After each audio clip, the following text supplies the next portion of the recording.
These pieces are all from my beginning video on silk screening. I'll list it down below so you can see how to silk screen if you've never silk screened. This silk screen was done obviously with butterflies and paint, acrylic paints. These was another silk screen of just floral designs, and we used mica powder on them. Now I've already got them cut to fit my box. This is going to be the bottom of my box. The dark black ones are going on the sides at the bottom, and the butterflies will be on top. And I've also got cut sides for the top. I have a texture sheet that are edges, so we're going to do something with those. But I'm going to do it in stages and show you how far each stage goes and what you can add to it to take it to the next stage. This is my box. It's a regular wooden box. I took the back hinges off. I took the front lock off. And before that, I marked it with a pen. And I also went on and painted the inside of it the raspberry color that is the same color of my silk screen. So the inside's already finished. So let me get this started covering so you can have some idea of where I'm going with it. And then I'll come back and explain to you what I'm doing. I'll finish it out. You can do this with a wooden box. You can do this with a metal tin. And you can also do this on paper mache. And what I'm going to do is add well-bond glue to the surface. And like I said, it can be metal, paper mache, or wood. And while my glue is wet, it's when I want to put on my polymer clay. So let me get this started, because you've got to make sure all the air bubbles are out from underneath it. And let me get it partly going, and I'll be back in a little bit.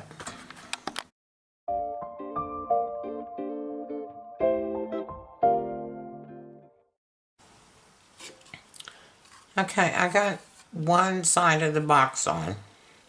And this is the one with the mica powder silk screen. I cut out where the front lock's going to go, because you want a tight fit on that lock.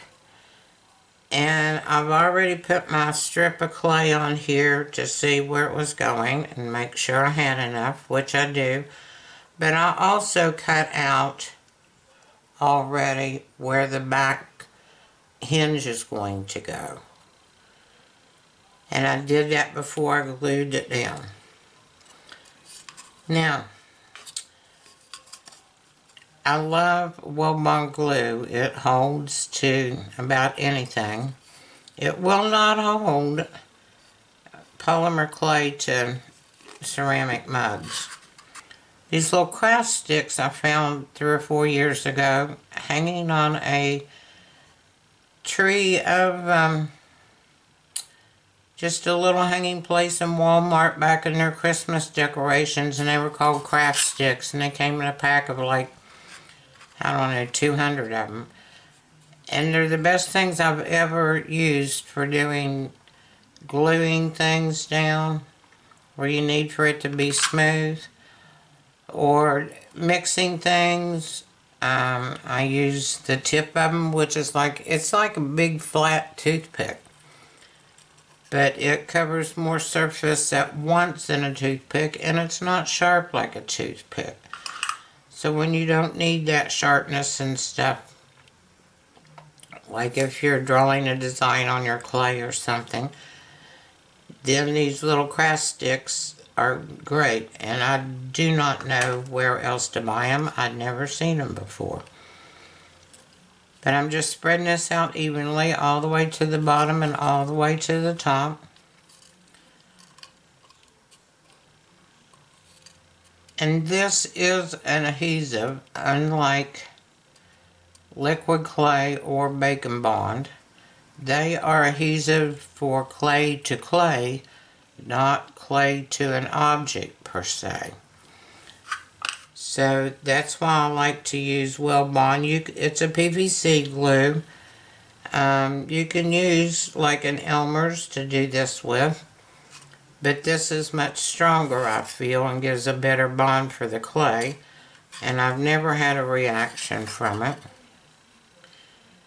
You can bake it, obviously, if I'm putting raw clay on it, or you can put it on after your clay is already baked.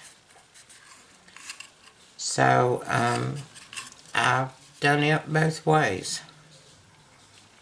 You just want to make sure as you lay this down, pull it a little bit and make sure that there isn't any air bubbles under there. And because the mica powder, make sure you don't get any glue on your hands or on your fingers, and lift the mica powder off of your silkscreen design. Okay, so 2 did it to right there.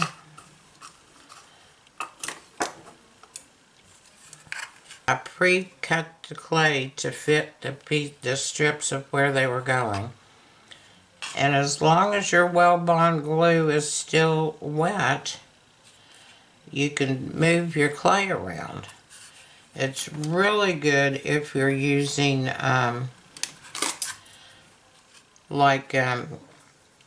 cane slices on something, and you want to make sure that your cane slices meet up and match.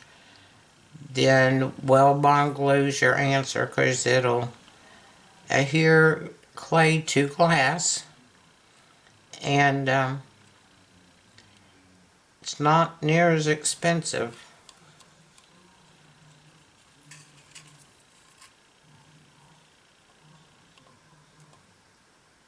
I'm just going to push these seams together.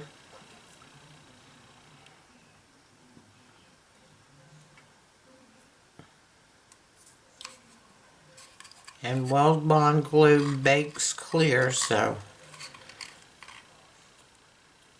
it won't show in the seam here.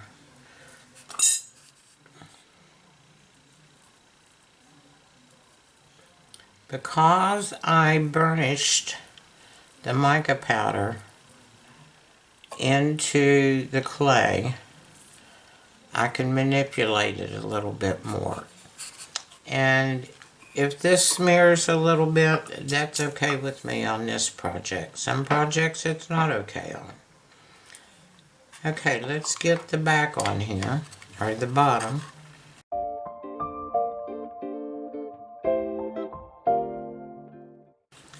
And I like to finish my bottoms or backs of jewelry pieces just as professionally as the front is, because we are human and we're going to turn it over and see what it looks like. That's just the way we are. And you want your projects to look good, front and back. So I'm just going to smooth this out.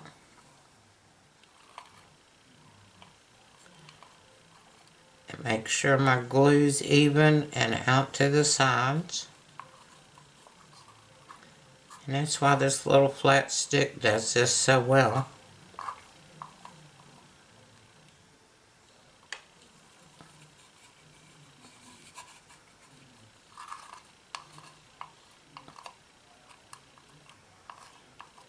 And it just takes a thin coat. Just make sure you've got it all covered. I need a little more.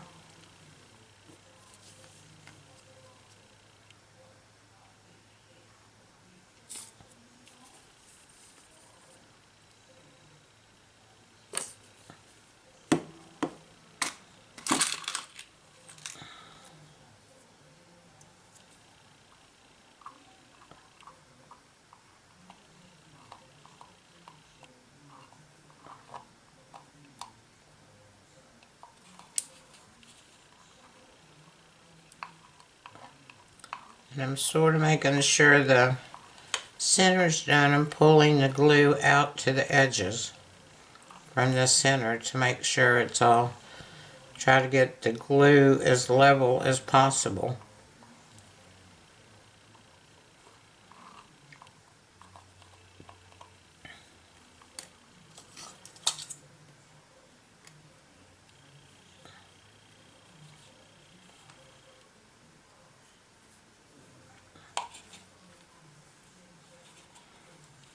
Okay, this was a pre-cut piece also, so I'm going to line it up.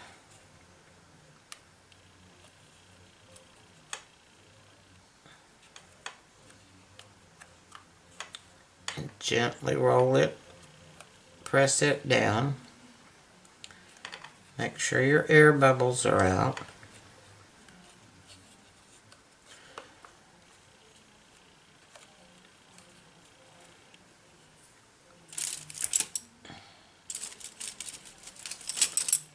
Let me get one of my cane benders here. I'm going to roll over it and take it out to the edge so I can join the edge and the sides together.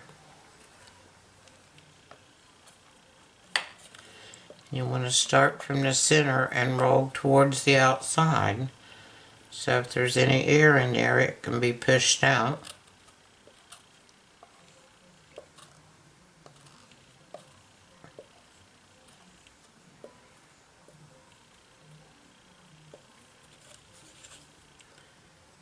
Roll it up against my side here.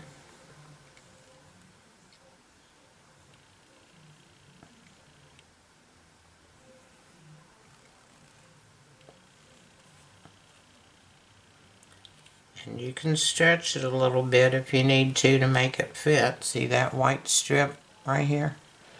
That's my glue. So I needed my sides to come up so I could roll over it and connect them together. So as long as your Weld-on glue is still wet, you can do that. That's why I like using it wet.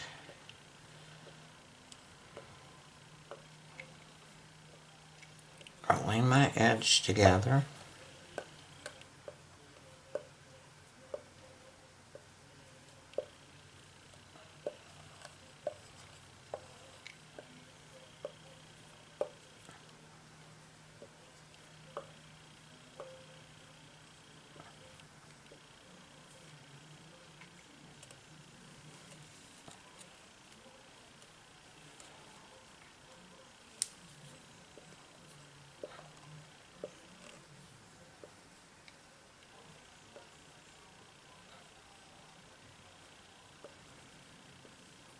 And with a cane bender, a knitting needle, whatever you have,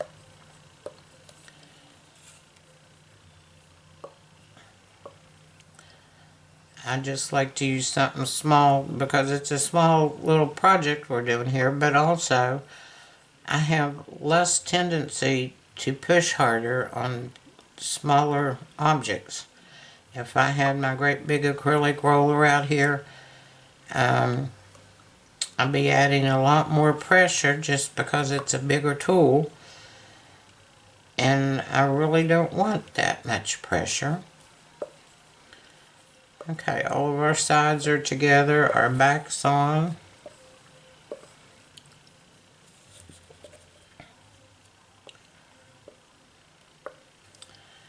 Set it down this way, and then we'll do two things.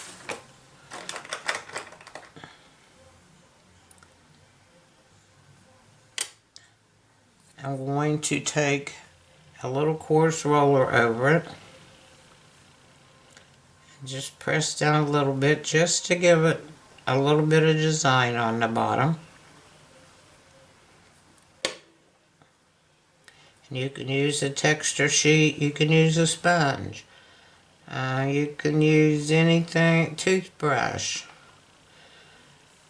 I just happen to think of this and they're right handy, so I didn't have to get up and go look for them. And I don't want that much pressure added.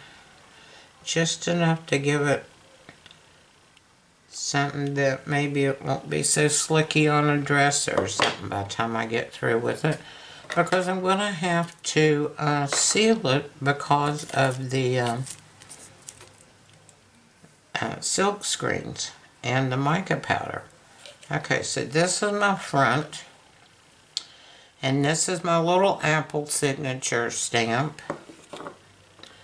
And I'm going to go right here in the center and put my apple on there. Let's see if I can get a better picture of it. You need to sign your work. There we go. You need to sign your work. And this is, I'm Apple, so I have Apple signature everything. So, and I'll probably put a little bit of mica powder in there just so it's more noticeable.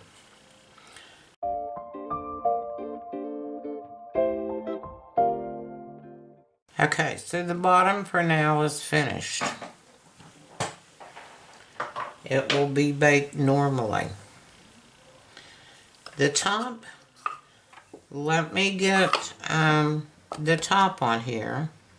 Since you watched me do that with the bottom, it's the same process. And then we'll come back and talk about the sides. Okay, I have the silk screen in the pink on the top of the box. And I had cut it a little bit large because I wasn't quite sure if I wanted it to go down the sides of the box lid or if I wanted to put a different trim on it. And so you can just trim this off like you do anything else, like on a bracelet or anything. Just put your blade right there and push. And especially when you've got this many corners, I cut it off and start again because I don't want that weight pulling it down. And when you have clay hanging down like that, it will weight it down and pull it down, and you may not actually, it just may rip is the easiest thing to say. So, and this is the front of my box. I knew that by my marking. So my butterflies are going to sit that way.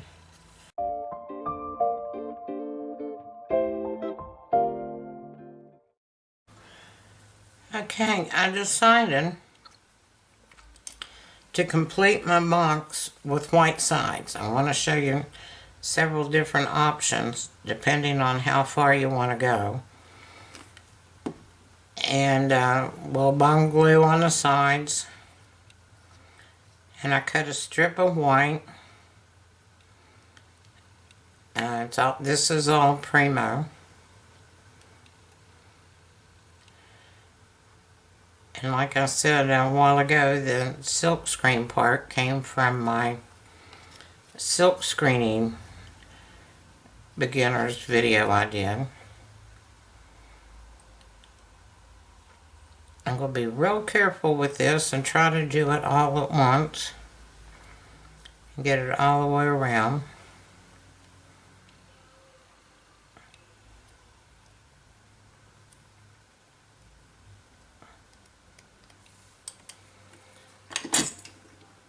And I've already got my spaces cut out. I need to put some glue up here. This part's already cut out, and that's where I want to start.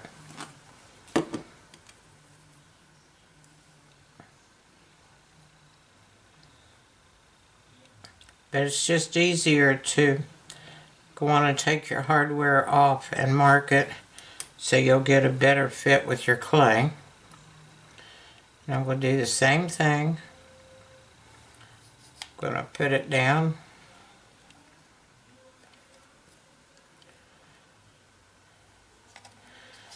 And I'm going to try to match it up with the top rather than the bottom. I can always cut the bottom off easier than I can the top because all of this is still raw clay.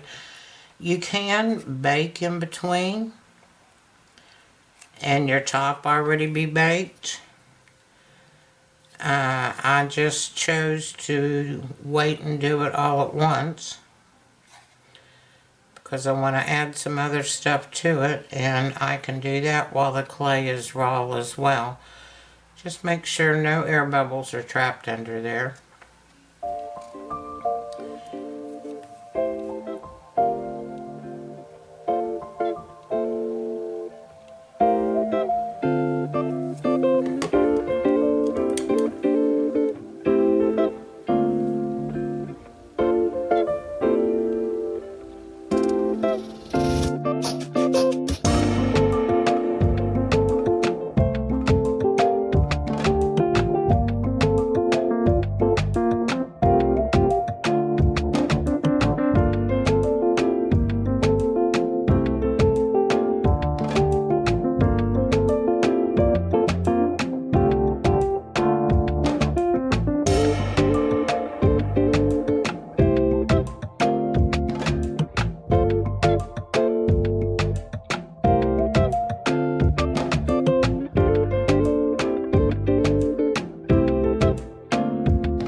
Cut it right here.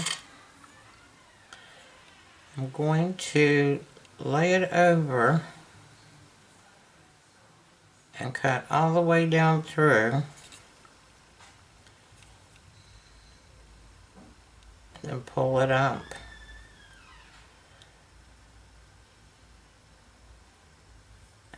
And take this piece of clay off. And pull that little piece, that little strip there, off of there, so this will be a level piece going around.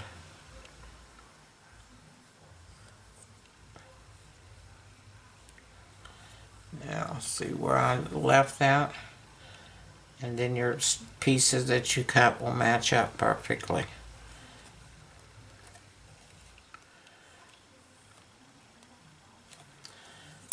Take my roller and roll over it.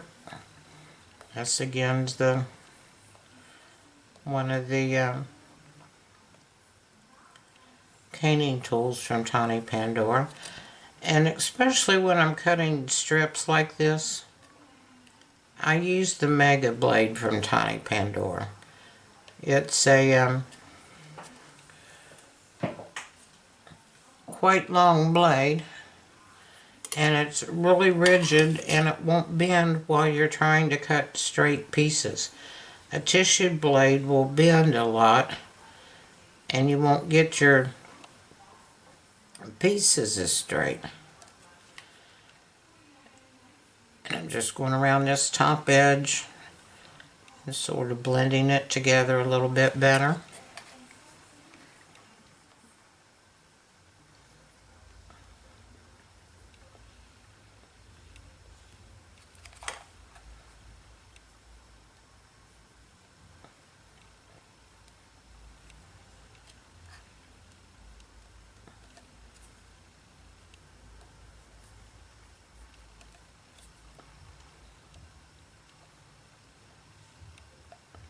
And you bake it normally, even though you've got it on wood, metal, or paper mache.